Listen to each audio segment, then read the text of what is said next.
Well, I've always been kind of attracted to oddball guns. Around here, this is a kind of an oddball. I knew one guy who had a Savage growing up. The rest, everybody had Winchesters, and then they went to bolt guns.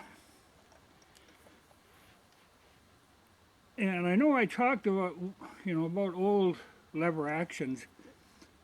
To me, it's kind of odd because I find myself reaching for that hammer. I'll probably end up wearing that wood, just grabbing for the hammer. But kind of a slick setup, just different for a lever gun. This one, I believe it's like 1951, and I haven't even shot it yet. But it's the 300 Savage round, which is like the predecessor to the 308. The good thing is, it uses a spool type magazine, a rotary magazine, which actually has a little counter in it, which is what the first one I saw, it would impress the hell out of me. It had a little counter, a little disc that turned and showed the number. I just thought that was clever. When I was a kid, I thought that was pretty cool.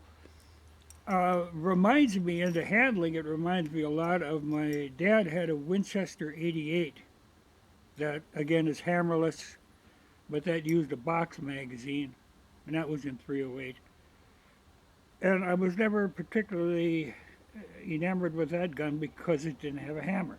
And plus, when you levered that one, a lot of mechanism dropped down. Everything was exposed when you open the lever. Sand would get in there and stuff, and then it would grind. It was a little awkward to shoot. It was a nice enough gun though, and my brother hunts with that. My older brother hunts with that gun. But I've always, these have intrigued me, and I find I ran across a pretty good deal on one. It was kind of funny because here it was in a whole, there was a whole rack full of post 64 Winchester 30-30s, just, all kinds of different ones in there, all these commemorative ones and stuff. And they're all running in the like $600 range, which to me seems a little steep, but for what they are, there was nothing special in that whole bunch. There was nothing special, but on the end of the rack, there was this long barrel hanging up above the rest of them. Well, it was a Savage.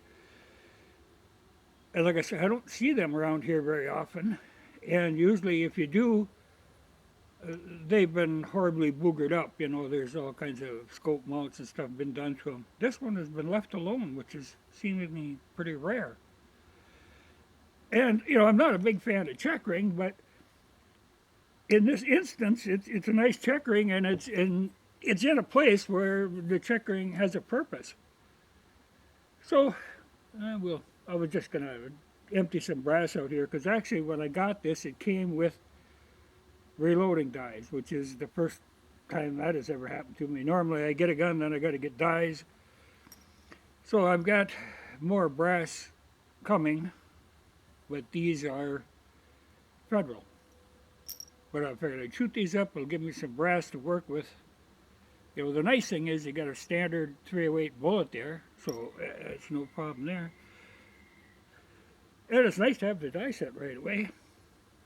And stuff is available for them, and they've been around for a long time. It's kind of like a cult following for these. There are people who really think highly of them. And for good reason. I mean, they're a very well built gun. The safety is weird in that the safety it locks the lever and you can't pull the trigger. But it's a weird thing on the lever. Now, in later years, I guess they moved it up here. But these early ones, that's where the safety is. So that's pretty different. And that rotary magazine is a whole other deal. But as long as that works, I got no problem with it.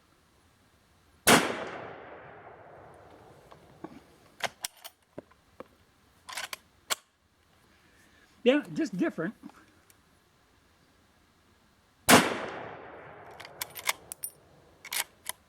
Well, it ain't too wild on the ejection. He's got a pretty good bump and a steel plate.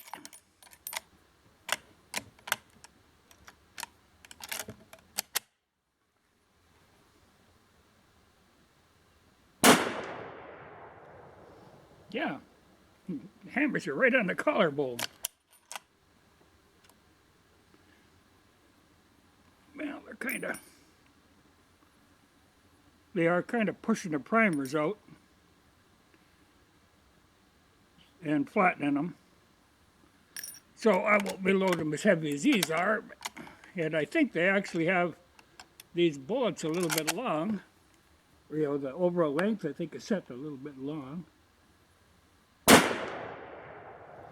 Because it does snag.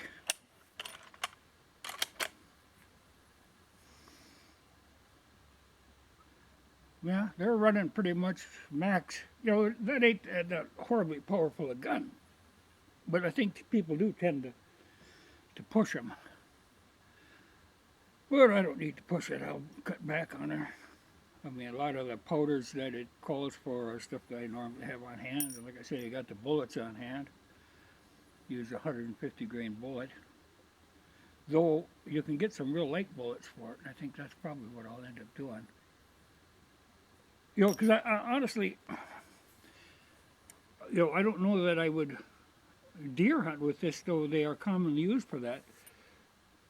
But I still always kind of fall back to my 45-70 for, you know, if I'm seriously hunting deer, it's going to be with that 45-70. I know what that does. But, you know, this might be it's an option.